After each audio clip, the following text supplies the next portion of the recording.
Hello and welcome to episode 85 of the So Video Games podcast, where we talk about any game at all, including new stuff, old stuff, and anything in between. If we are playing it, we'll be talking about it. Today we are recording on June 10th, 2018. My name is Corey Motley. I am a staff writer at GameCritics.com. I'm also 50% of this show. Joining me, as always, is Brad Galloway. He is the editor at Game Critics. How are you, Brad? To be honest, I'm a little bit miserable today. You can be honest. That's fine. Yeah, let's be honest. I was just telling my wife, what did I say? Jesus Christ. It was, as you can tell, I'm not in top podcasting form today. I was just telling my wife 3 minutes before I got here, because I woke up 4 minutes ago, that I feel like my life is wildly out of balance right now, and I need to find my center again, but I will not find it today. So that's where I'm at right now. This podcast is going to be a hot fucking mess, and I apologize to all of our listeners, but we're moving heaven and earth to record this episode today. So because we love the listeners and we are dedicated to the listeners. I can't talk either today, but I'm here. That's about all. I'm here. That's where I'm at right now.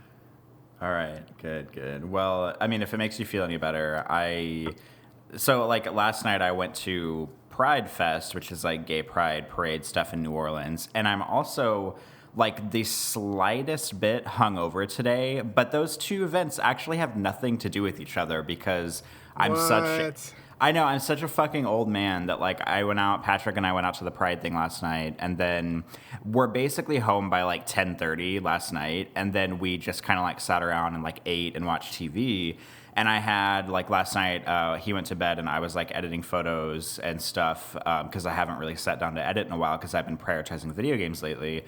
And I had like a pretty strong beer, and then I made an old fashioned. And like during the day yesterday, we had been at a work like party thing for his coworkers and friends, and it was like a pool party. So I was drinking I'm not hungover because I drank a lot. I think I'm just hungover because like during the day yesterday, I was drinking like alcoholic punch, but I was never like drunk or anything yesterday. I was just kind of like drinking it, and I was like eating a lot of different kinds of food and a lot of like junk food, like cookies and brownies, and then like I followed up my end of the night with like a strong beer and old fashioned, and I had like an Asian-y dinner right before, so it was just like all of these different kinds of food like, you know, rumbling around in my tummy. And I woke up today and I was like, oh God, like I don't feel awful. Like I'm not like hungover to where I need to like sit in the bathroom in front of the toilet, like nowhere near that. But I just like have like a little headache and I'm a little bit tired and I get kind of sweaty sometimes when I'm hungover, and it's kind of gross, but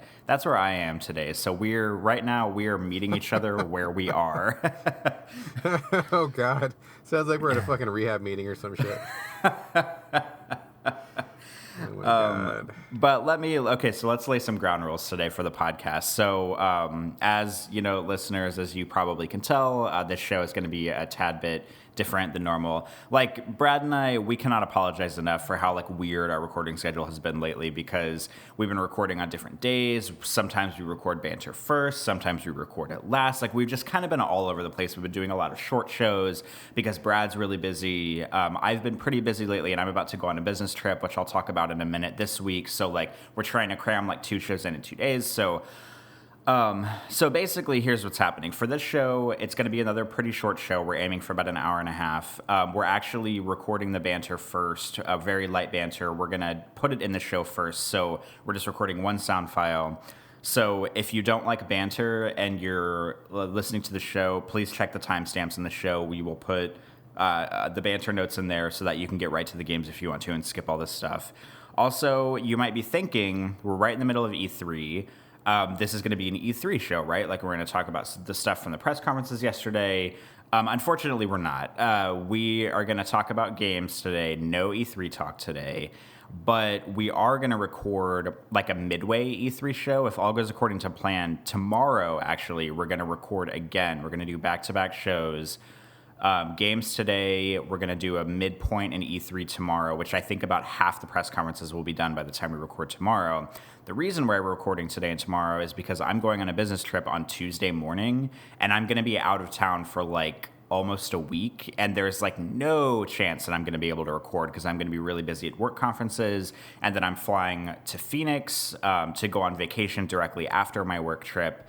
So we're going to kind of like do 2 shows back to back, put them out so that way you guys can have a couple shows, and then whenever I get back from vacation, we'll do our like full E3 wrap-up show probably the middle of next week, early next week or something like that, and then it'll be like, nobody will care about E3 at that point because it'll be like a week after it, but we care about E3, so we're going to talk about it. We're going to give you our impressions as a wrap-up, like in about a week and a half or something like that. So did I cover everything, Brad? Is there anything you need to add or that I missed? No, I think you covered everything accurately. And when I hear you talking back, like saying it out loud, I'm like, oh my God, we're a mess. We are such a mess right now. You were talking about the E3 shit. And like, as you said, that half the conferences would be over by tomorrow or whatever. I was like, God, this is probably the first time in years that I literally didn't even know E3 was going on until like yesterday, like when you told me about it. I kept thinking it was later, and then the fact that conferences are like already over, and I haven't seen or heard anything about them. I'm just like, I am so disconnected from the zeitgeist right now. It is ridiculous. So yeah, I mean, we'll be talking about these games from E3, and I'll be like learning about them 4 minutes before we record, and then I'll jeez, it's crazy right now. Yeah, I mean, EA was the big one yesterday, and they talked about Anthem a lot, and they talked about Battlefield, and I guess Microsoft's is today. Like, it'll probably be happening like pretty much right after we finish recording, so that'll be interesting to see what they're gonna do. And then I think Sony's isn't until after we were gonna be recording. I think Sony's is like Tuesday or something. So yeah, it's weird. Like, it's just like all this stuff happening together. Like, you've been really busy. I'm about to go on a business trip. We're trying to cram the shows in. And of course, E3 is happening right now. So it's like the perfect disaster of like all this stuff lining up at the same time. So our shows are going to be a little bit weird. But, that's just the way we roll on this show sometimes. Yeah, that's just how it is. So, what are you gonna do? At least we're doing a show. At least we're doing something. So Corey, we're here now, and since we're kind of just bullshitting around, I would like to hear a little bit about Pride Fest, because that kind of ties into. I have a couple banter topics, but one of mine sort of ties into Pride, not really. But how was Pride Fest, by the way? It was pretty good. So last year, Patrick and I missed it because I think we thought the parade was on a different day than it was. And so we didn't figure it out until after it had happened. We were like, oh, the parade was actually yesterday. And so we didn't really do anything last year. But there is a thing in New Orleans called Southern Decadence, which is a different...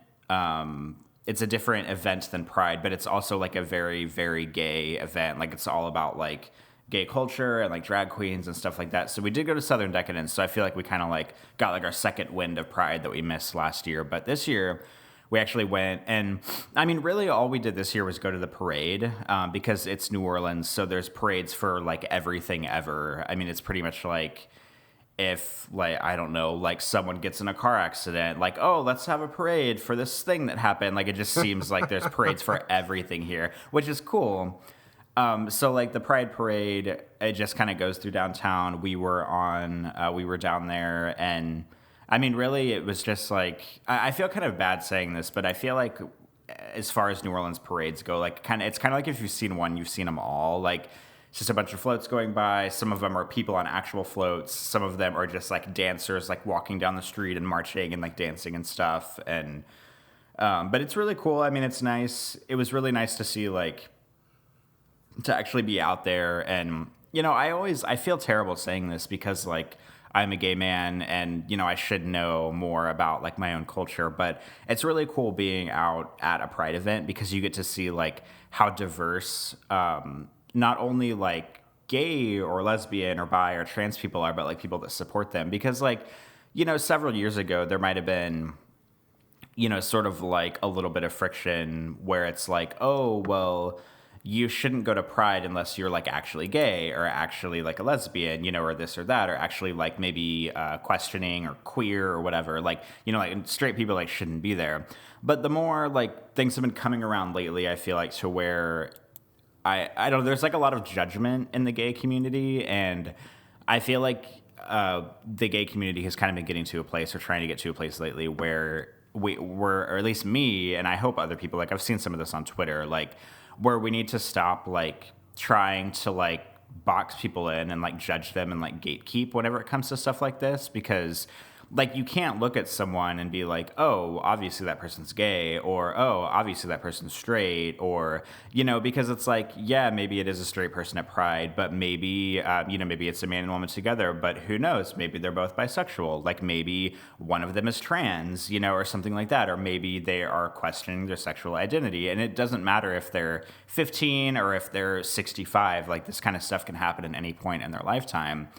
And so it was nice being downtown last night and just seeing like how diverse the crowd was, and how sort of like punk rock the gay scene feels in New Orleans. And I'm sure it's like this at a lot of other places, but it's just like a lot of different people, a lot of different, backgrounds, it looks like, and, people with like a lot of like piercings and tattoos, like wearing leather. And it's just like cool to see, like both sides of it. Like, there was what I'm assuming is a trans person that I saw last night who looked like their physical build was very masculine, a lot of muscle, very like great physical appearance, but they were wearing like presenting themselves in a femme way, like with, wearing kind of like a tube top and like a skirt and like cool shoes. And it's just cool to see that, like to see people not being afraid to express, their identity, or to feel like, they, maybe they can't express that identity on a regular basis, or maybe they do. Like, I don't know how they run their lives, but I don't know. It's just cool to be out and see that. And of course, like the floats, like some of them are really tame. Like it's just like people throwing beads or something, but some of them, it's like there was a float for Scruff, which is like a gay dating app, like a phone app, and on that float, it was all like really buff, like ripped dudes, and one guy was wearing like a harness and like a thong that just had this little like leather pouch to hold his junk, and it was like, the other dude was like squeezing his ass on the float and everything. So you get like a lot of different things. Like you might think that gay pride is like super raunchy and that it's all like, like dudes with their dicks out on every float, but it's not really like that. Like some of them are more conservative. There's actually a lot of like church groups that were in the Pride Parade, that were kind of like, hey, this is a church, but we're open to everybody. Everybody can come here. And, there were a lot of women who were marching in the parades who like had their boobs out, but they had like pasties or something on, and they were just like dancing around and having a lot of fun. And it's cool that like, I don't know, that like New Orleans like allows that to be a thing in a way where it's like there's kind of like no rules and you can kind of do what you want. And it's, I don't know, it's nice. Like I don't think that I would ever march in the streets like with my dick out or like in a thong or like a crop top or anything, but it's cool to see people doing that and to feel like they have this safe space to do that, because if it weren't Pride, then maybe it would be a lot more dangerous to do something like that. But I don't know, it was cool. I mean, we walked around, got a drink at a bar downtown, and then basically just came home because it was hot and we were sweaty and it was gross, and I felt like my whole body was just like damp from how warm it was, and it was nasty, but it was a good time. I mean, it was a good time, I guess. Oh, that sounds excellent. I have been to a few Pride parades. We haven't gone recently because it always seems to fall in a day when I always have like work, which is really unfortunate, but we keep talking about wanting to go. And here in Seattle, they do like several Pride parades because the Capitol Hill area of Seattle, it used to be super gay. I feel like it's a lot less gay, and I feel like it has lost something for that. Has it been like gentrified lately? Yeah, all the fucking like Amazon dudes and I do say dudes, like there's a lot of bros in the area now. Like for a while, like when I was going to college, it was really gay. And then, like, at least once a week, we would have, like, some douchebags from the fucking University of Washington would, like, get drunk and come down to Broadway and, like, fuck some gay guys up or something. And, like, they would start shit. And we would hear that all the time. And it was kind of this little point of friction. And then then that kind of chilled out. And then it was just, like, super gay for a while. And now... And now it's actually like less gay, and I feel kind of sad because like that was where I went to school. That was where I spent a lot of my youth growing up and hanging out with friends and stuff. A lot of like really good memories of being there, and now seeing it like kind of co-opted by shitty like chain restaurants or establishments, and like a lot of like you know obviously straight like Amazon guys who are coming in and just like buying up the property. And it's just I mean, things change, and I don't mean to be like, oh, back in my day things were different or whatever, but I mean that's kind of how I feel. I mean, it was like a really cool area and really cool neighborhood, and I feel like something's been lost. But anyway, I say that because they're still fairly gay, and so they will have like a really family oriented kind of a bring your kids and it's totally fine, like no one's going to be I mean, somebody might be naked or whatever, but not like mega naked. Like you're not going to see the more freewheeling exhibitionists on display. Lots of kids, there's like activities, and it's all centered around pride, and it's really cool. We keep meaning to go to that one, but I'm like always fucking working. And then like later on at night and like the next day will be the more traditional, like junk pouches and naked lesbians on bicycles and stuff like that. So yeah, but it's funny you say that, because I was actually thinking about a very similar topic, and I didn't read your script where you had mentioned you're going to mention pride until after I got home, but I was already thinking of this, so it's actually good timing, because as you know, I've been working like a million hours working on The Hunchback of Notre Dame, which is playing at Seattle's Fifth Avenue Theater. Come buy tickets now. But like I love the theater. I am not a theater person. Like I'm not an actor. I am not somebody who wants to get up on stage and stuff like that. But I do enjoy the theater environment. It's a really creative place. Everybody is really expressive and really just everybody's interesting. And working on Hunchback, like at least 75% of the people that I work with are like either gay or lesbian or bi or something. Like there's very few straight people in the place where I'm working, which is totally cool. Like I love the environment. And it kind of reminds me too of my actual job, which, I mean, if anybody has been following, or if you've been following me on Twitter, so I do a lot of interpreting in my daytime job. And interpreting in Seattle, or actually in anywhere, is like, it's like 90% women. And of the 10% that are men, 90% of those are gay. So like being a straight dude, like I'm not even kidding. Like that is totally true. Like, so I'm like a minority of minority in my chosen field. And that's always been fine. I get along with women totally fine. I love gay people, or anybody who is like, slightly different from what America perceives as quote unquote normal or whatever. I love it. I mean, I love all these folks. And so when I am sitting here at the theater, especially because I've been spending so much time there, which kind of relates back to my life being wildly unbalanced right now. I mean, I'm regularly working like 12 and 14-hour days, which is like exhausting. I like barely see my family anymore. And 2 more weeks, and then we're good, which is good. Looking forward to getting back to my family. But I'm just sitting here talking to these folks, and I'm loving the feeling that like literally everybody is like queer or gay, or they're just odd, or they have a weird backstory, or they just dress funny or whatever.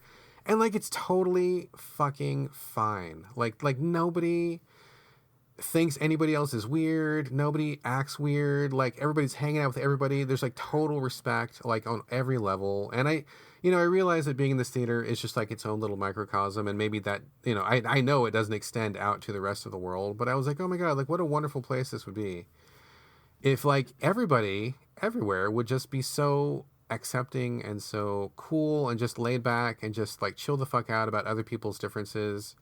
It would be so great. Like, I mean, I get a little glimpse of it, by being immersed in this little environment this little bubble that I'm inside for a couple weeks. And it's just such a wonderful feeling. Like, I love, some people are really old, some people are really young, a bunch of people are gay, there's a couple people who are straight, I think we have a couple trans people, and I just like, I mean, just, it's fine. It's totally fine. Nobody cares. It's not an issue. No one's upset about anything. And we're just people. We're just people doing our job. We're just people doing, telling stories. We're people hanging out in the break room. Everybody's got something funny to say. Sharing cookies. I mean, it's just like the best fucking thing. And I just wish that we could share that with like the rest of the world. Like I wish it's so happy and fun and positive and warm and just amazing to like be in a place like that. And I want the rest of the world to experience that. Yeah, that's kind of, I mean, how I feel about when I go to Pride functions in general, too. Like, it's cool to see everybody feeling so comfortable that, like, that's the way that they can be all the time. And to think that, like, in the current state of the, maybe not even just the United States, but maybe like the world, that it's not easy for people to express themselves in that way, because like, the second you sort of like deviate from what, the world or the United States is set up as like sort of like the de facto person, people get uncomfortable with that kind of thing. And, sometimes friction can ensue, sometimes violence can ensue, sometimes even like death can ensue. So, it's just a shame that like when you think about, or when I think about like stuff like that, like, people who are different, quote unquote different from, like the norm of society,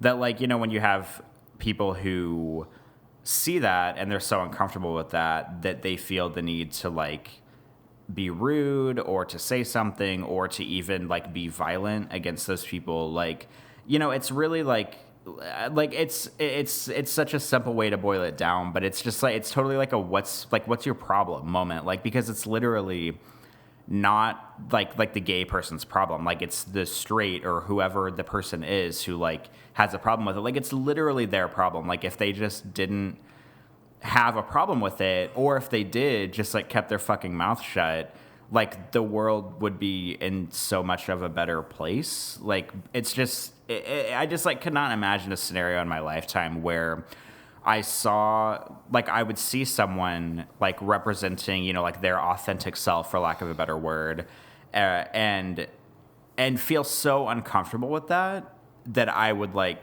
commit violence against them. Like, it's just, that's such a foreign thought to me, but it also scares me because there's a lot of people out there who immediately jump to that, where it's like, the way you present yourself is making me uncomfortable, so I feel the need to say something about it or act on that. And it's like, it's none of your fucking business. Like, why? Like, could you imagine having like the mind space or an ego that's so small and so shriveled and so easily manipulated by the way someone else represents himself, that you feel the need to speak out or hurt someone who is representing themselves and just going about their daily life, maybe in a way that's slightly different from yours? Like, it is just incredibly silly to me that is the way people operate, and that's sort of like a de facto way that some people operate. And it's really, I don't know. I mean, as a gay man, it makes me uncomfortable in my day-to-day life, but I mean, that's just the way things are right now, and all we can hope is that they will get better in the future. Yes, everything you said, yes. I think that it's unreal and bizarre to me that some people, all you have to do is do nothing. Like, just like you said, like, if for whatever reason you don't care for a person that you come across, who cares? Like, you're not married to that person. You're not fucking that person. You're not their friend. All you have to do is do nothing and like just go about your fucking life and let them go about their fucking life. And then it's fine.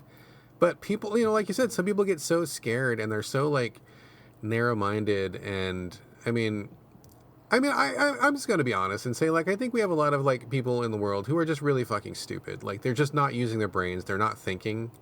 And I mean, there's many reasons for this. We don't have to dive into like what creates a stupid person in the world. But like, if you just think about it for 5 seconds logically, there's no reason you should ever lash out against anybody like that. Nobody's coming to like turn you gay, or no one's coming to, like any of that shit. Like, what are you even worried about? Like, who cares? Like, just, if you don't like it, remove yourself from the situation and then just leave and do something else. Do whatever you like. Like, you don't have to like piss on somebody else's parade. Like, it's so crazy to me. But, I mean, and also it leads to so much unhappiness. One of my friends, I'm not going to give too many details because I don't want to like accidentally like out anybody, but one of my friends, obviously gay, like he radiates gayness, but he is not out, and he's really uncomfortable with himself. He seems really sad. He seems really upset all the time.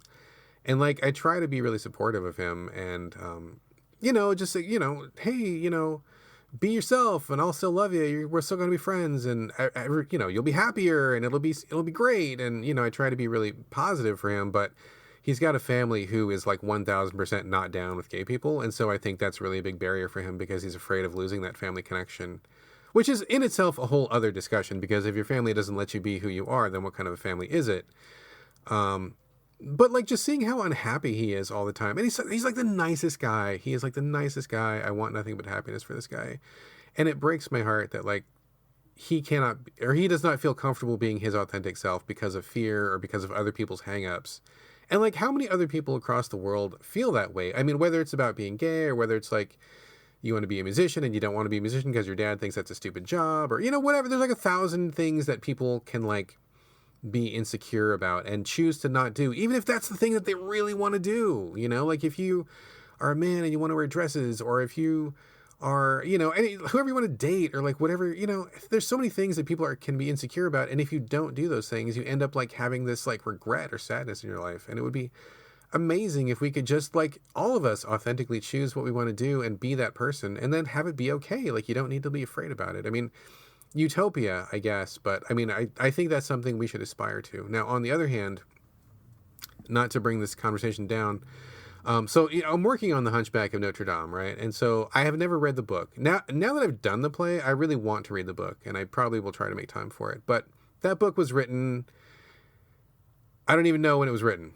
Long time ago. I mean, a couple hundred years, I'm thinking probably, right? Like at least like 200 years, maybe more than that. I'm not a history major. I'm sure someone's really appalled that I don't know this information right now. But in the book, Victor Hugo talks about so many themes which are relevant today. And in that book, he says, I'm waiting for a better tomorrow. I wish things were going to get better. I'm looking forward to a future when we don't act like this. And here we are in 2018 still acting like this. So I'm sorry to disappoint you, Victor Hugo, but in the last 200 or 300 years, we haven't fucking advanced at all, which actually makes me very sad for the human race, because if he's writing about this shit back in the day, I mean, and we're still going through the same stuff right now. I mean, what is fundamentally broken about humanity that we can't get past this stuff? Why can we not accept our own kind? I just don't fucking understand it. I mean, I would argue that we have made progress, but maybe not as much progress as he's hoping that we would have made by this time. It's really sad how many elements of the book are absolutely 100% applicable today. Like if you had changed the language a little bit, like modernized the English a little bit, you could be talking about something that is literally going on right now today, like about immigrants or about, people who are different. I mean, like all those issues still very, very relevant, which is kind of gross and sad and scary when you think about it too much. So I guess I'm just like, humanity is just like, like I often tell the wife, and this is a cliche, super sci-fi cliche. I know that I'm not the first person to ever say this, but like, if aliens came to our planet and looked at like what kind of people we were, I almost wouldn't blame them if they nuked us out of existence, because we are so fucked up and so broken in some ways. Like, we're just like cannibalizing ourselves over and over and over, and we just like fail to find peace with our own people, which is really sad. So anyway, yeah, hey, Pride. That was Pride Parade. And you got any other banter to discuss, dude? No, we're kind of short on time, so that is all I wanted to discuss today. What about you? I really, really, really want to have a discussion with you, but we should probably move on. I was going to talk about 10, the score of 10, the number 10. What does it mean in relation to game reviews? But I feel like that's a bigger discussion. I'm going to save that. I'm going to leave it up on my notes because I really, really want to get your opinion, and I think there's some ripe discussion to be had there. But let's move on, and let's actually get to the games because we are going to run out of time. Yes, you want to steer the ship, and we'll move on to games?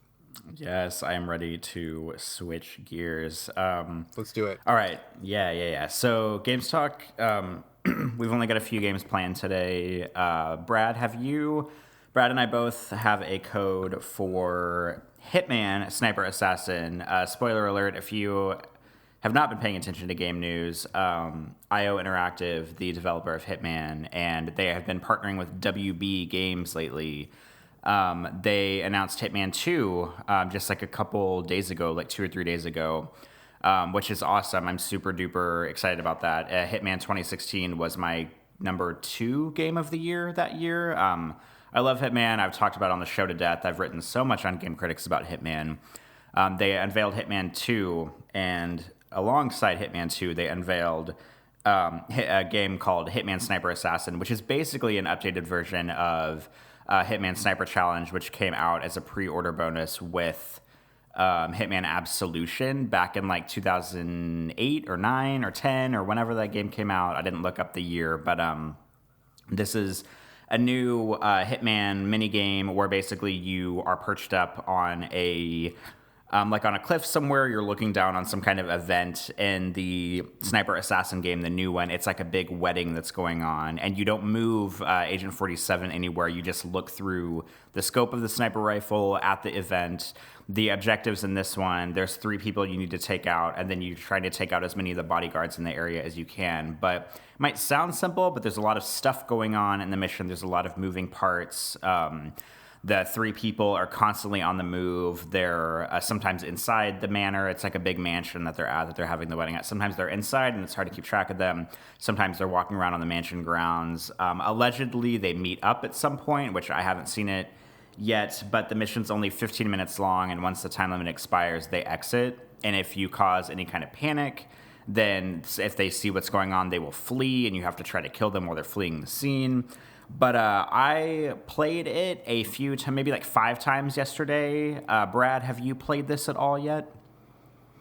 I downloaded it. I didn't have time to play. One of my favorite sayings is the road to hell is paved with good intentions, and I'm just full of good intentions right now. I meant to play it. I literally had no time, so I downloaded it. Actually, that's not true. My wife downloaded it for me because I wasn't home. So it was ready, but I didn't play it. Sorry, dude. So I'm going to rely on you. I have played the previous ones, though. I mean, I did play the previous Sniper Challenge. I thought it was very cool, and I would definitely be up for more of that. So, I mean, tell me, what was your impressions? It's basically the same thing as the old one. The big new thing in this one, though, and I forgot to mention this in my little intro, is that they added a co-op mode to this one. And I don't know if it's split screen. I imagine it's probably not, because split screen games are very hard to come by these days. But they added a new mode where it's like there's 2 assassins. It's like a black dude and like this like white woman who fucking has the side of her head shaved, which I thought we were like over that look, but I guess it's coming back around with Hitman Sniper Assassin. And it's like I think it's the same setup where it's like the wedding, but it's just like a co-op thing where you both have your own sniper rifles, you both have your own scopes, and you can sort of like time kills, so that way you can like take out maybe 2 guards who are like talking to each other, and then you can like wipe them both out at the same time so that it doesn't cause a disturbance. I haven't tried it yet. Hopefully, you and I will be able to try it in the future whenever both of our schedules settle down. But that's kind of like the big new thing it's added. I haven't tried it yet. But I mean, other than that, like the solo mode, it's pretty much like the same as the Absolution Sniper Challenge. Like, I mean, it's obviously not the exact same mission, but it's very similar. Like, you're at a big event, there's a wedding going on, there's bodyguards walking around. You have 3 different kinds of ammo. You have a regular ammo, you have a wall-piercing ammo to shoot people through walls, and you have a shockwave ammo. And to be honest, I haven't even used the shockwave ammo yet, because the game doesn't really tell you what it does. You just kind of have to, it just kind of throws you in and like cuts you loose. And the general way that I go about a sniper challenge is like, because it has a time limit, I'm very, I just kind of like want to get it done and get it over with like the first time I play it. But in true Hitman fashion, you're supposed to play it like over and over and over again to really figure out what's going on in the intricacies of the level. And so like the first time I played it, I failed. The second time I played it, I failed. The third time, I think I killed all the targets, but it was like a big panic that was going on. And then I think it was like the 4th or 5th time I actually managed to take all the main targets out without causing a panic. But then I caused a panic later and was, trying to take out all the bodyguards as I could as they were like running around trying to figure out what was going on.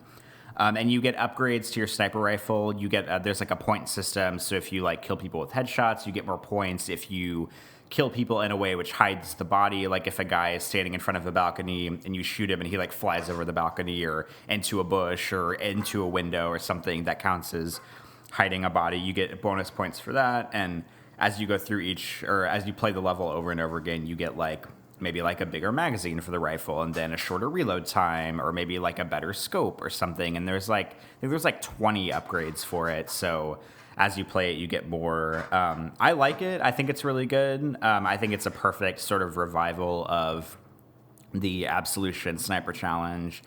And, it's for people who like that, who were kind of wanting more very similar setup, very similar rules, but different level, different targets, obviously graphically updated to sort of match what Hitman 2016 looked like. But I like it. I think it's good. I approve of it. And if you pre-order any version of the Hitman game, you get it for free. I don't know if the game is available standalone to buy, but I know if you pre-order Hitman, you get it immediately to download.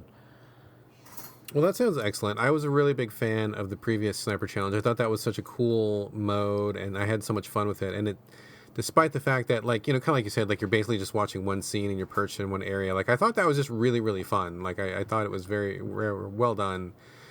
So I do look forward to killing people with you in tandem, sir. We will be a pair of death-dealing dudes from on high. That sounds really good. It sounds really fun. I mean, I like Hitman. I like Sniper Challenge. I'm down. And like I said, I do have a code for this. I just need the time. I just need the raw time to sit down and do it. But yeah, sounds like a winner. I mean, seems like if you like the previous one, you're going to like this one too, right? Yeah, it's like a classic definition of more of the same, but the nice thing is that it's been so long since the old one came out. I forget that there was like an iOS game based on this, but so I kind of leaving that out. But the original one, like, it's been so long since there was like a console version of this that it's nice to have an updated version of it that's just like in a new level, in a new space, but feels, organically very similar to the old one. Well, the thing I like about this too is, like, I mean, okay, so putting all my cards on the table, I am actually not a contract killer, and I don't really know the ins and outs of being a contract killer.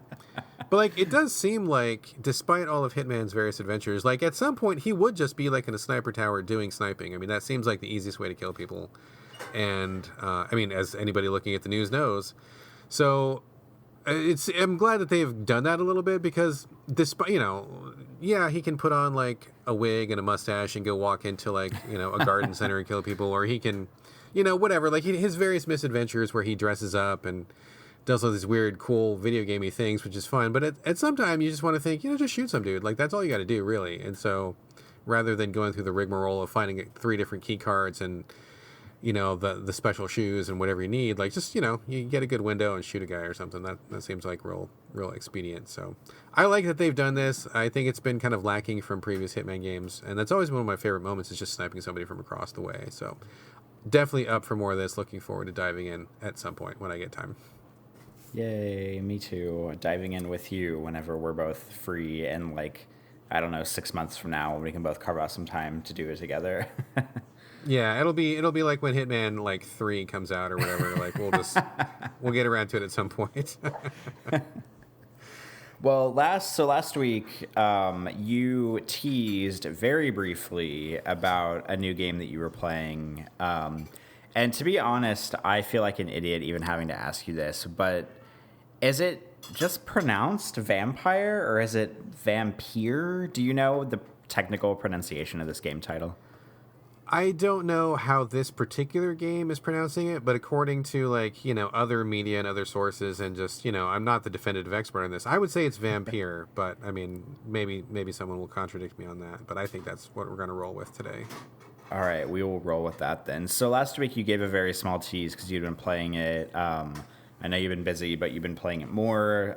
Reviews are up on Game Critics, not by Brad, but by Dan Weissenberger, if people want to go read that. But it looks like this is shaping up to be an excellent game, and you only gave a little bit of info about it last time because we were running out of time, but update me on everything you know about Vampyr so far. I will do, but before I do that, I gotta say, it's really a weird time to be in games right now, because there are so many games coming out, and games are coming out at such a fast pace. It feels like there's, like, a lot of buildup, and when a game comes out, you talk about it for 2 days, and then, like, you just move on. And I feel like because I wasn't ready last week, like, the discussion has already moved on from this game. Like, I feel like it's old news now, which, not necessarily true, but Jesus Christ, like, I just feel like I'm coming so late to the party, and it was only, like, last week. But okay. Yes, Vampyr is put out by Don't Nod, which are the guys who did Remember Me, which I was not really a fan of. Mechanically, I liked it stylistically, but I did not like the mechanics of it. And then they also did Life is Strange, which I have not played. I bought the whole entire thing, and I mean to play it someday. Again, Road to Hell, paved with good intentions. Have not gotten around to it, but a lot of people tell me it's great, so I'll play it at some point. Anyway, Vampyr is a really, really excellent game. Just to give you kind of a context of what to expect. So it's like real-time third-person action where you play a specific character. You're not making your own character. Like, I want to clear that up really quickly because I think a lot of people had a lot of misconceptions about what this game was supposed to be. And I don't really think that it's the fault of the publisher or the developer. I think they were fairly clear on what the game was, but I think people wanted this to be something else. I think a lot of people want this to be like the second coming of Vampire the Masquerade, which is a very well-loved open world, kind of PC, kind of a Deus Ex sort of a game, from what I gather. I've never played it, but people have told me about it a million times. And it sounds like Deus Ex with vampires, which sounds awesome, honestly, but I've never played it. But that's not what this is. So I think a lot of people were thinking, is it a sim? Can I do a non-violent run? Can I make my own character? No, none of those things. None of those things. This is a very specific story. It's about a guy named Dr. Jonathan Reed. Sorry about that. I knocked something over. My bad. Dr. Jonathan Reed, who is in England a little bit after the end of World War I. And he's coming back. And so you play that character. You do not get to choose your own character. London is in ruins. The world is a fairly open world, but it's small. It's a very reasonable scale. And you talk to people with like very Mass Effect style conversation options where you'll meet a guy and you'll ask him questions about his life or whatever. And then depending on if you have found some documents or if you found some gossip somewhere, it'll unlock like these other like secret options. So if you got some dirt on somebody, you can ask them about the dirt. And then that'll lead into other conversations, et cetera, et cetera. So you have your Mass Effect dialogue, and then it's helpful to think of the world and the combat as very Bloodborne-ish, very Bloodborne light. It's not as polished or as nuanced as that, but it's very, very similar. So if you think of the world of Bloodborne, how everything was like really dark and decrepit, and the city seemed to be falling apart, like that's really what London seems like right now. And the combat, like I said, third-person real-time action. So you have a number of skills that are all, of course, obviously vampire-oriented. Like you can, sprout claws from your hands to tear guys. You can increase the power and the suction of your bites that you do in the middle of battle. You can, have different kind of like vampire powers. If you know anything about vampires or anything, you can imagine all the different sorts of powers you can get.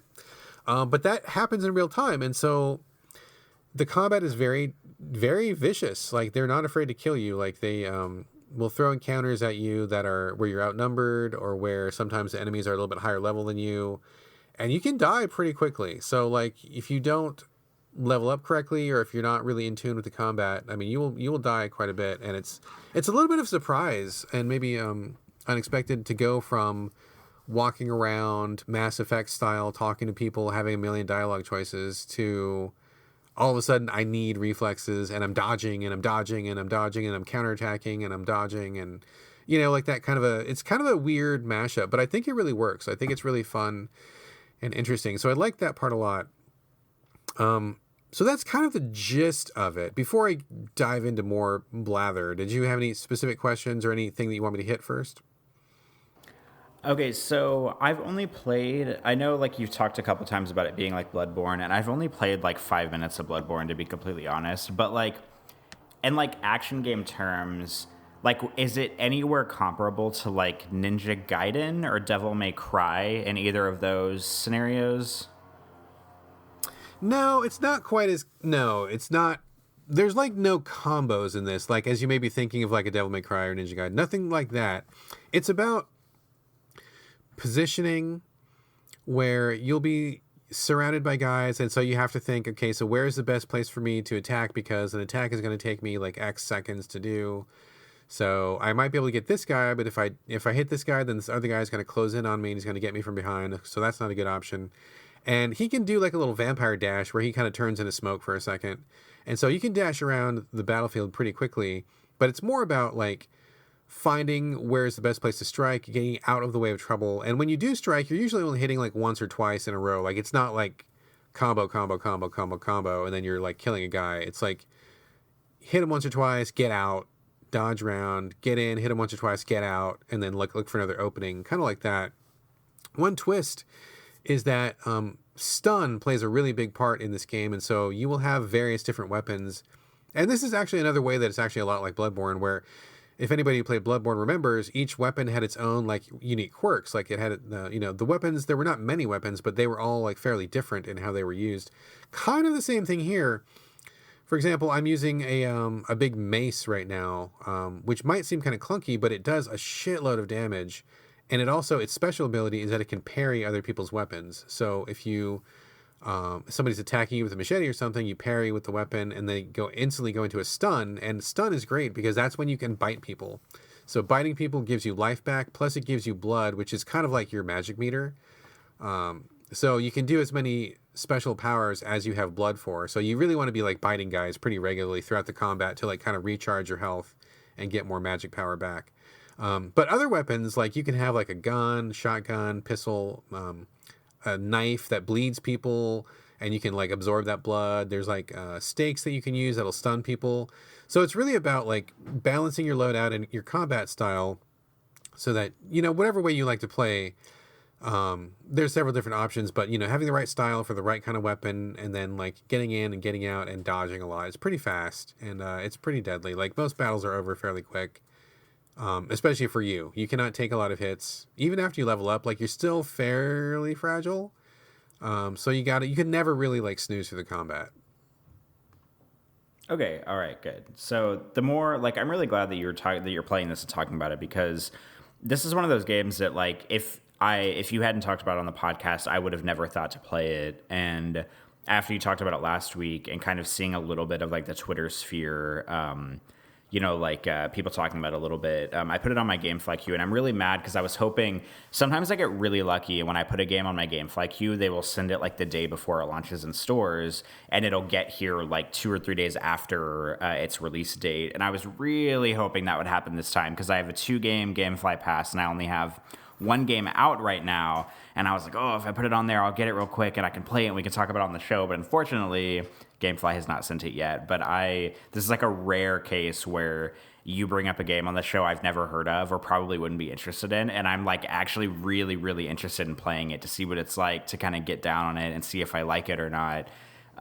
So I'm really looking forward to playing this, but keep talking, go forward with anything else you want to discuss on it. All right, so if you like, I know that you mentioned you're a fan of Ninja Gaiden in the past, correct? Oh, yeah.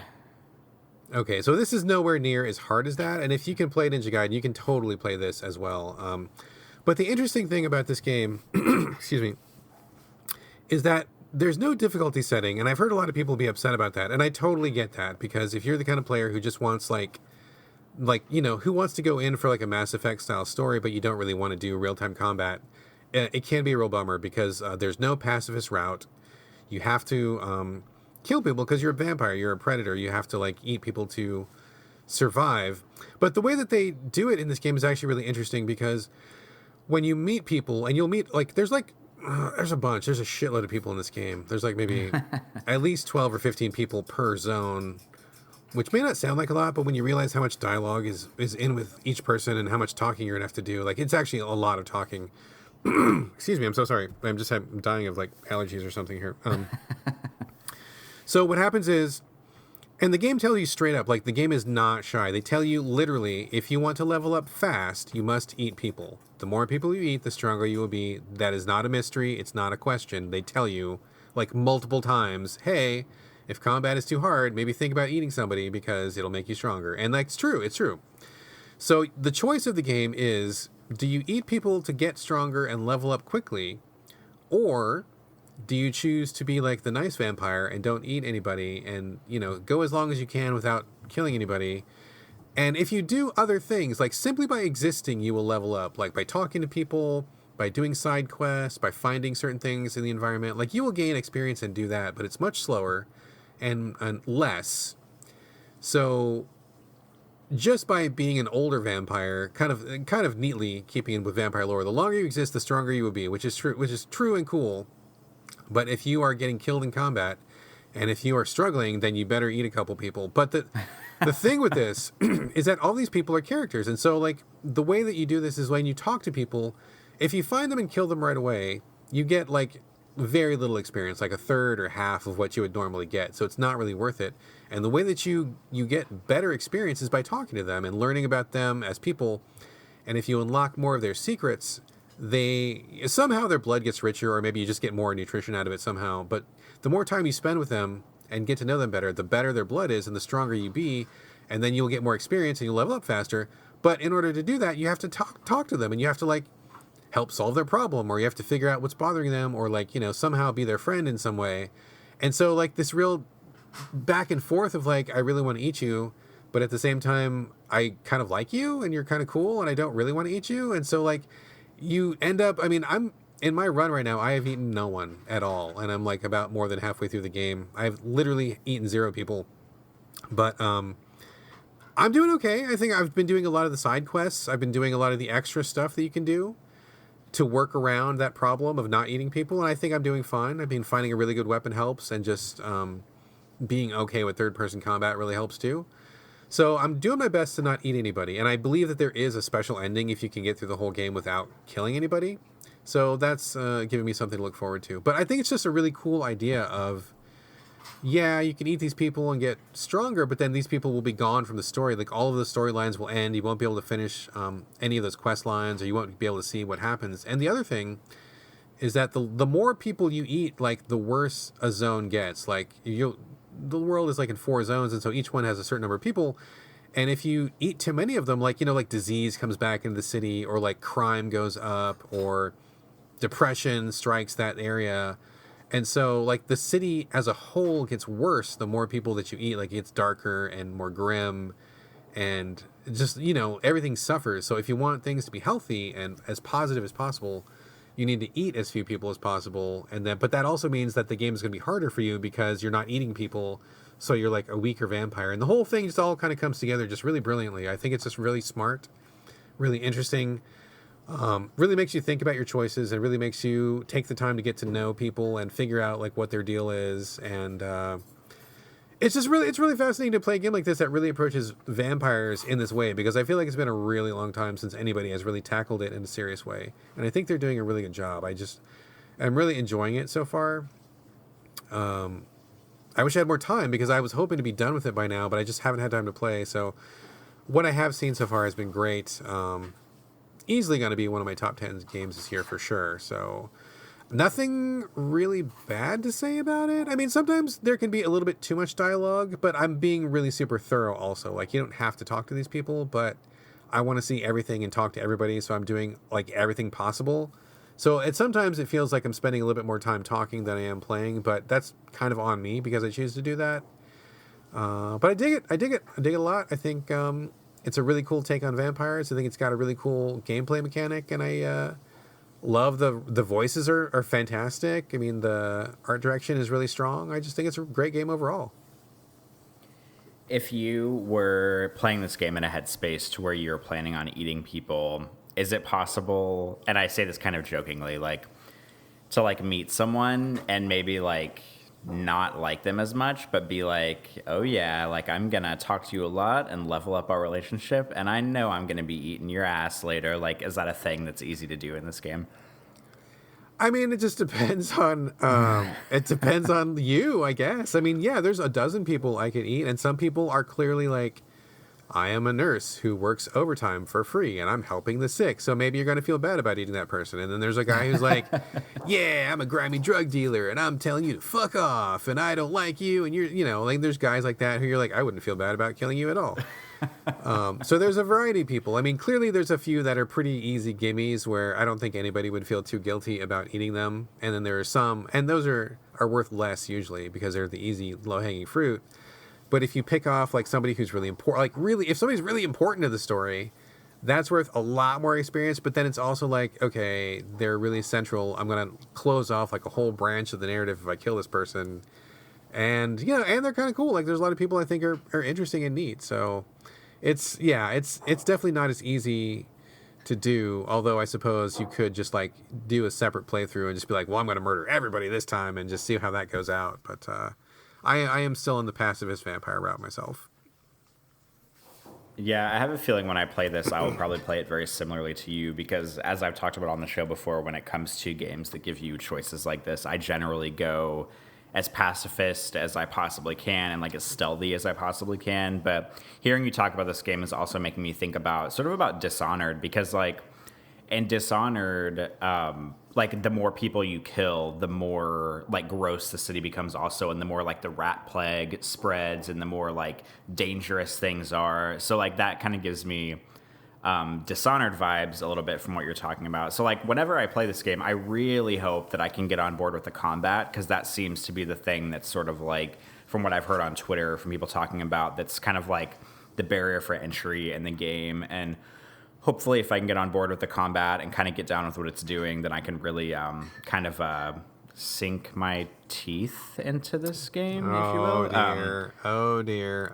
And enjoy it. But yeah, if Gamefly would ever send this to me, then I could play it and then report back. But I'm sure they'll probably send it like the day I leave for my business trip, and then I won't be able to play it for like 2 weeks. But as soon as I do, you'll be hearing back from me about this.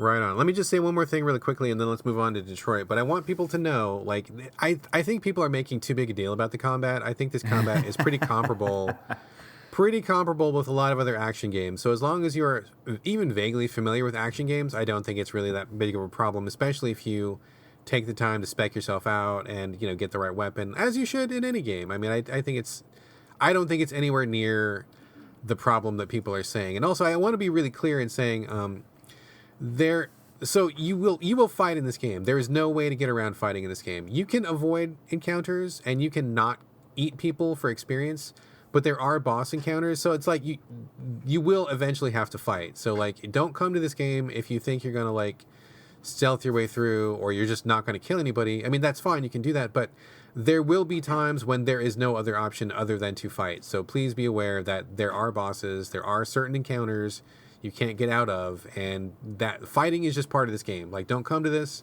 looking for a sim where you're going to be like the total hippie vampire and not kill anybody or whatever. This game is about combat. Like, it's a big part of the game, so just be aware of that. All right, yeah, I think I had heard that before, but I also heard some confusion about it, about people thinking that you could just stealth your way through like Deus Ex, but I understand that combat's a thing, and hopefully I can get on board with it. I have no doubt. If you can play fucking Ninja Gaiden, you can play this, no problem. But enough about Vampyr, sorry. Let's move on and talk about Detroit in the time that we have left. I am pretty curious. Should we do a spoiler warning right now? Is that an appropriate time to do it? I think so. Okay, let me do the spoiler warning, and then you launch into it, my friend. So this is the official spoiler warning for Detroit Become Human? Beyond Human? What is it? Detroit Become Human. Detroit Become Human. Also Chicago. Also Minneapolis. Who knows? All the cities where you can become human. Spoilers for all those. This is your excessive, over the top, we're really not kidding, spoiler warning. And as far as I'm concerned, Corey's free to spoil the entire game if he wants to. So just heads up, if you don't want to be spoiled, this is the spoiler section on Detroit. And I think that's probably pretty fair. And Corey, go. Tell us everything about Detroit. Oh boy. Okay, and also to clarify, this is like the last thing we're talking about on the show because we did Banter first. So if you don't want to hear about Detroit, you can leave now and you won't miss anything. We're not talking about anything after this. So Detroit Become Human is Quantic Dream's latest game. It's by David Cage, written and directed. He did Indigo Prophecy, aka Fahrenheit and European Territories, Heavy Rain, Beyond Two Souls with Ellen Page and Willem Dafoe, and now he has done this. And this is very much like all of his other games. It is has a lot of choices you can make that kind of bend the narrative around what you're doing. I think this is probably the most ambitious and successfully so, sort of like narrative warping game that he's made. Because, like, in Heavy Rain, I mean, yeah, like, some of the characters can die and some of the narratives can get cut off and stuff, but it has kind of, like, it's pretty easy, like, to make it through a lot of the QTE segments in that game, and it's pretty obvious, like, sometimes whenever you make choices that things are going to not end up well for that person. But in Detroit, there's a lot bigger of a gray area. So Detroit Become Human is about a futuristic Detroit, I think it's like 2038, where...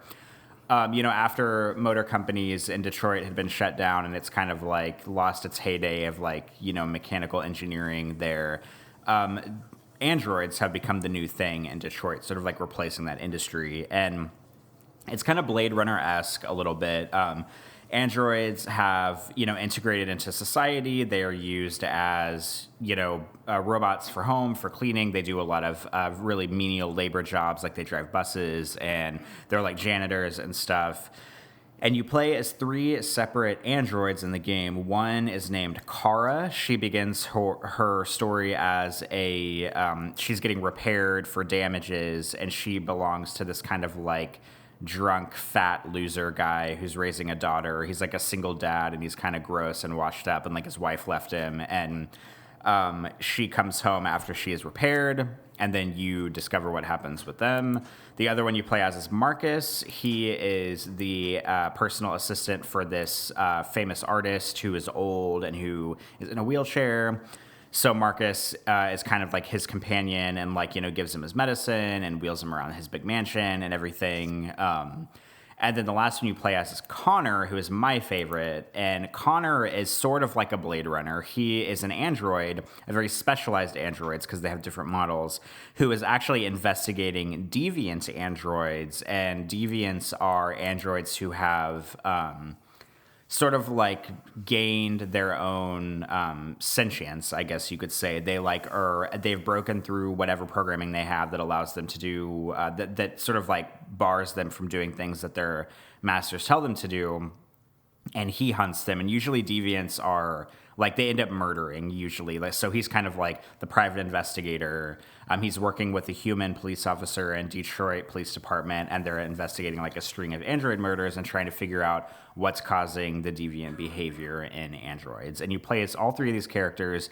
For the most part, their stories do not really intertwine with each other. Like, for example, in Heavy Rain, the stories from the 4 main characters, like some of them are pretty constantly intertwining with each other. But in Detroit, they're pretty separate for most of the game. And they kind of sort of come together in the end, but it's not like the game, and this could be a fault of the game, it doesn't really build really well toward the conclusion of the game. But before I go forward, Brad, is there anything I left out or any questions you have before I move forward? No, I mean, I think I'm with you so far. I've played all of the other previous David Cage games except for Omicron, so I have a pretty good idea of what you're talking about. So just to be clear, like, do you rotate through these 3 characters one by one, or does it like you like scene by scene, or like how do you switch between them? It's scene by scene, pretty similarly to how Heavy Rain did it. So like one of the first chapter you play is Connor, and then I think it's like Kara, and then Marcus, and you kind of go back and forth between all of them, like scene per scene. And sometimes, like usually it goes like 1, 2, 3, 1, 2, 3, but sometimes it'll like go back and forth between like Marcus and Connor, and then go like back to Kara. But it's just scene by scene, and when you get to the end of every scene, it presents this big flow chart in front of you that has like, it basically shows you like everything that could have happened in the level, and some of it's like not really a big deal, but some of the stuff is like the game will let you know that it will alter like future events in the game, like in a future chapter, or some of the main characters, much like in Heavy Rain, they can die. So obviously if a character dies, like they're not really gonna be a part of the narrative anymore. So yeah, you switch back and forth scene by scene. The game is comprised of a lot of self-contained scenes, but the things that happen in them can have pretty big rippling effects for the rest of the game. Okay. So I'm with you so far. So mechanically, I think I have a pretty good understanding of it. So continue. What else? Like, so how are you liking it? You finished it, correct? I did finish it, yes. Okay. Lay on, sir. Lay on. Okay, so out of the 3 main stories, like Kara, her story is basically like she's an android for this loser, like washed up dad, and he is abusive, and he basically has been repeatedly abusing his previous androids, and so every time he sends them in to get them fixed, and whenever they get fixed, their memories get wiped. So they kind of like start over. And whenever you take control of Kara, you discover that he has been abusive toward his daughter. And she is maybe like 10 years old or 12 or something. And so there's a point in the game pretty early on with her where you can decide whether or not to break through her programming barriers to protect the daughter and sort of like try to run away. And if I'm not mistaken, this did not happen to me, but I'm pretty sure like early on in her game, she can die like from being abused by the like washed up dad. So I'm pretty sure her story can get cut short like really early in the game, but whenever I did it, I broke her programming, I saved the daughter, we escaped and left the dad behind. And so her story becomes like a very like mother-daughter, like we're on the streets, we're trying to get safe, we're trying to, eventually she's trying to get across the border to Canada because apparently Canada is like, I don't know, like an Android safe zone or something like that. And so like, or an Android free zone, and they can like exist in society there without like raising any suspicion or something like that. So that's like her story is like, we're trying to get over the border. Marcus's story is the Android uprising story where he finds himself in a situation where the old rich guy that he's taking care of, his son like breaks into their house and causes a big scene. And in my playthrough, I broke my programming to push the son because he was being a jerk and he was kind of like assaulting Marcus. And so I broke programming, I pushed the son, I accidentally killed him because I didn't realize that that's what would happen. The police show up to the house, they accidentally shoot me because they think I'm the guy who committed the crime, or was, I guess, the bad guy in the situation, which I mean, I guess I kind of was. And in Connor's story, he's basically just hunting the androids, and sometimes he's hunting androids, like sometimes he's hunting Marcus, sometimes he's hunting Kara, sometimes he's hunting things that are completely unrelated, but his kind of big thing is his partner, Hank, is kind of like a washed up, like was one of the best cops, lieutenants on DPD, and now he's like kind of like a low-life alcoholic, like borderline suicidal. And he is kind of like trying to navigate this relationship with Hank because Hank is really, he's like, doesn't like androids. He's really rude. He drinks a lot. He's kind of a jerk, but Connor is assisting him in the investigation. So you have to like navigate how to go about that relationship, like whether you want to be aggressive toward Hank or whether you want to try to be nice or just be like rational or straightforward.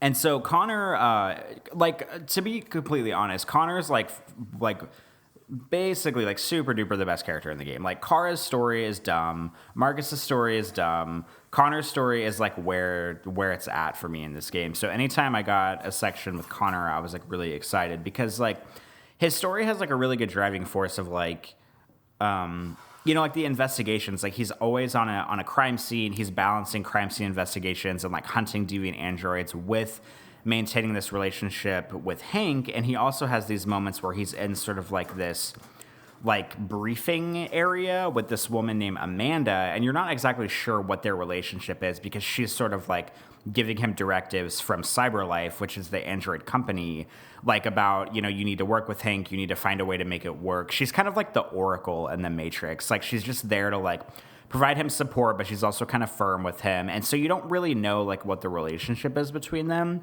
And so he's got a lot going for him. And at a certain point in my game with Connor, I got into a discussion with Hank, and Hank actually shot Connor in the head, and I was like devastated because I thought that Connor was dead and that my favorite character in the game was going to be dead for the rest of the game, but all sense of danger dropped out of the game because if Connor dies, they just replace him with a different Connor.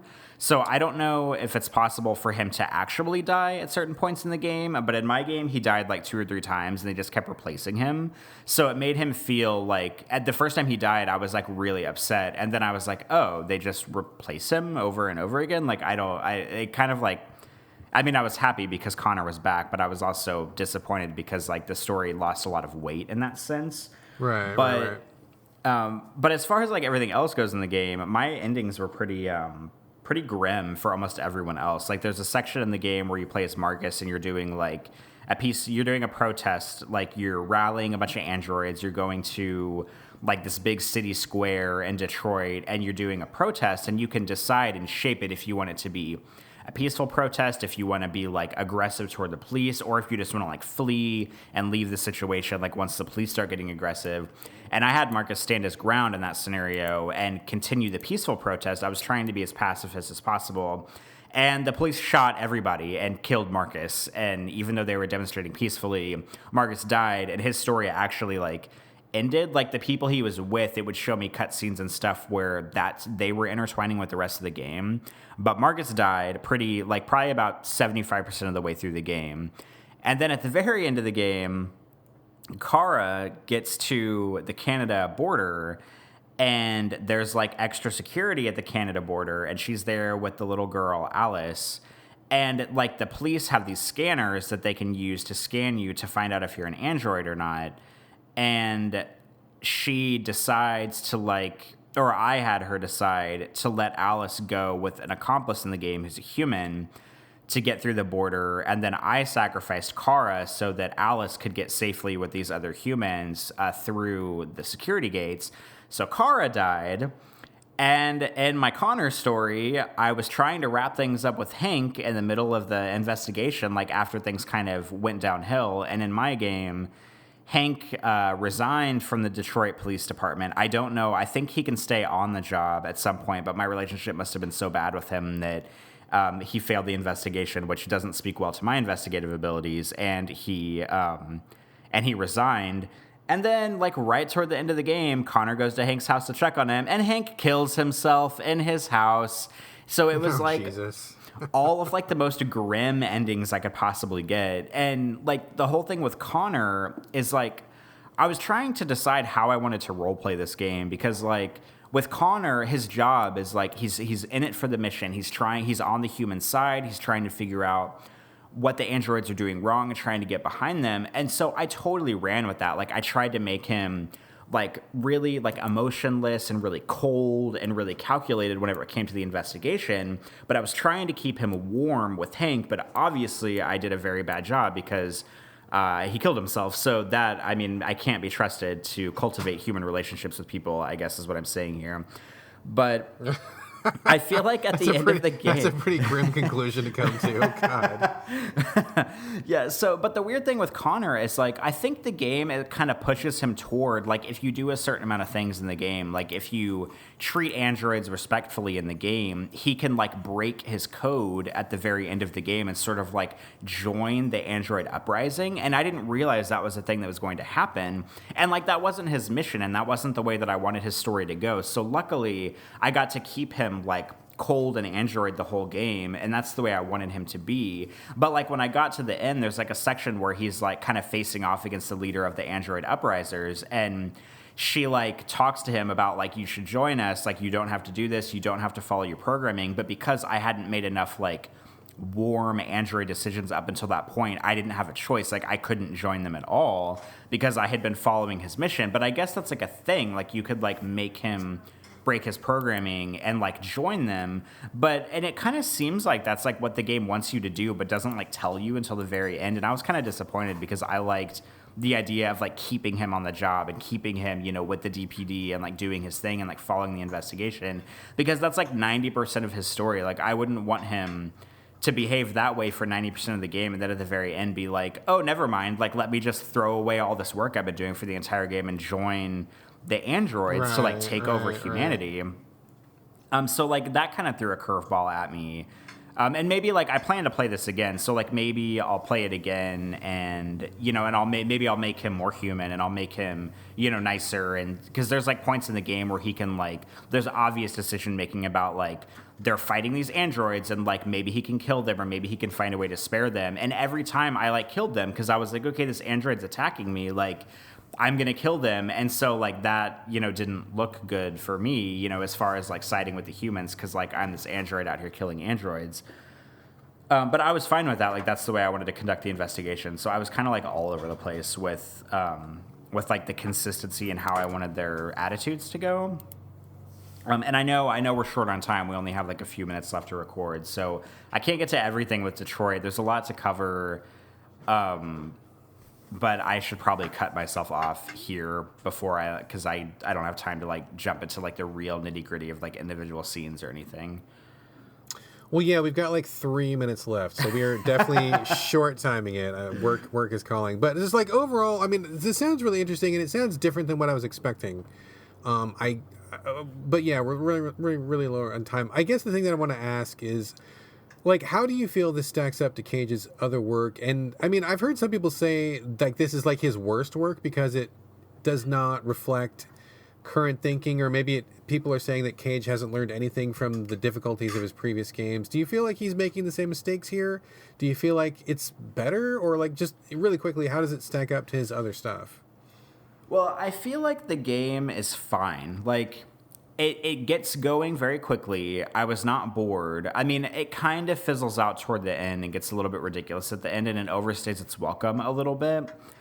But my thing about David Cage is, like, this game would be so much better if he didn't think he were making, like, a deep, like, Oscar-nominated film. Like, this game feels like the equivalent of, like, a really fun, like, Transformers movie or, like, you know, some kind of, like, silly action movie that's not too heartfelt, but it's, like, interesting enough to keep you in and keep you engaged. But the fact that he thinks he's, like, conducting this big, like, game about, like, the pressures of society and about androids being human and about oppression and about race and everything, like, it's just so silly. Like, he thinks that he's, like, moving mountains with this narrative, and, like, it's not, like, that's not the way it is. But, like, I did enjoy it, and I think it's fun. I don't think it's his worst work by any stretch of the imagination. I think it's very good, but I just wish that he didn't take himself so seriously about what he writes, because it's a lot of it is fucking ridiculous. Like, honestly, like Connor investigating killer androids in a strip club and literally hand-to-hand fighting two scantily clad female stripper androids in a back alley. Like, this is how ridiculous this game gets. Like, and that's not even the worst of it, but that's, like, it's just, like, so fucking ridiculous. But, like, I just wish he wouldn't take himself so seriously. I think his games would do better if he didn't pretend like he's creating some, like, Oscar-nominated narrative with them. All right, dude, let's put that on pause. I think there's more to cover in this, and I actually do want to talk about this a little bit more. I especially want to hear what you think is his worst game, but we just simply do not have time. I got to get going to work. So why don't we wrap it up? I will once again apologize for causing the short show and shortchanging our listeners of our full discussion. But yeah, you want to bring it on home real quick? Yeah, let's do that. So sorry for the short show, but that's the way things go. If you, I guess you don't have to stick around for banter because it was at the beginning. The show will go up if you want to leave us any thoughts, comments, feedback, show ideas, questions, anything. We swear we'll get around to questions eventually. You can email us at sovideogamespodcast@gmail.com. We're also on Twitter as a collective show at sovideogames. You can also post comments on SoundCloud or on the Game Critics page when the show goes live. The best way to reach us, most likely, is to find us individually on Twitter. My Twitter handle is my first and last name. It's Corey Motley, CoreyMotley. Brad, what is yours? BradGallaway. That is me on Twitter. It's also me on Instagram if you would like to follow me there as well. I'm doing a little bit more there these days, but mostly Twitter, like 90% on Twitter. Indeed. But that brings us to the end of episode 85. We will have episode 86 out very soon for you with some early E3 impressions as well. So although you're getting a short show this week, we'll have another short show probably very soon. So you'll get like 2 short shows back to back. Just listen to them at the same time, pretend like it's one long show, and you'll be covered. And that's it. Anything else, Brad? No, that's it. I'm gonna brew a big pot of coffee tonight. I'm gonna do my best to stay up late and watch those E3 announcements. I'm gonna go overtime. I'm gonna do my best. So we're gonna see what happens. All right, we will be in it together. But until then, until episode 86, this brings episode 85 to a close, and we will see you guys very soon for episode 86. But until then, this is bye from Corey. And bye from Brad. We'll see you next time.